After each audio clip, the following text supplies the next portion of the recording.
quiénes era el lockout? O sea, ¿para qué medios esto era un lockout y para qué medios era un paro? Claramente grupos como Clarín, para poner el nombre, ¿no? Clarín, Liberación, esto era un paro, incluso hasta el comienzo llegaban a hablar hasta de huelga.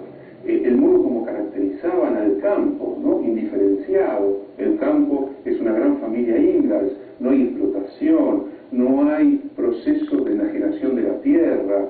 El modo como sociedad rural, CRA, Federación Agraria, que habían tenido intereses históricos diversos, aparecían como una unidad, y la manera como se reducía una acción violenta que implicó un chantaje al conjunto de la sociedad, se convirtió eso en una justa reivindicación que en un determinado momento se aceleró demasiado y había que retroceder, pero que en términos estrictos era más responsabilidad del gobierno haber desencadenado esto, que forzó a las entidades del campo a tener que tomar estas medidas, que entre otras cosas implicaron decomisar camiones con alimentos, reemplazaron la función policial. Adelía se lo quiso meter preso cuando aquel acontecimiento de la comisaría, que tomó la comisaría responsable y cómplice del asesinato de un dirigente social. ¿Qué hacer con aquellos que interrumpieron las rutas del país, que asumieron la función de gendarmería, de policía?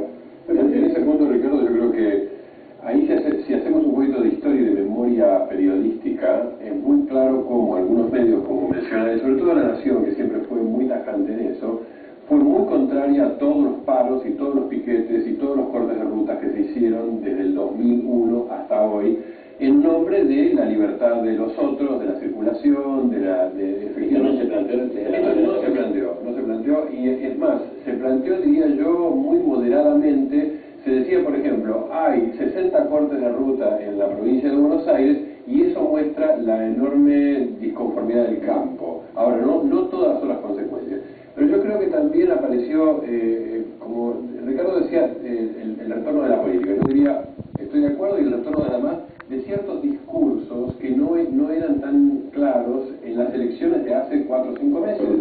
Discursos de la derecha más clásica, diría yo, discursos, algunos liberales, pero otros respecto de la acción del Estado, por ejemplo, pero otros respecto de la política, es decir, no solo del conflicto económico, sino, me refiero a ese tipo de discursos que aparecieron racistas, que ese tipo de discursos de clases, diría yo, que aparecieron no solo en boca además de los que cortaban calles o estaban en Santa Fe callados manifestándose, sino además en muchos editoriales y en muchas maneras de presentar, diría, el conflicto, aparece un lenguaje de la política que no había aparecido en las elecciones. Esta derecha, como dice Ricardo, que no tiene expresión electoral partidaria, sí la tiene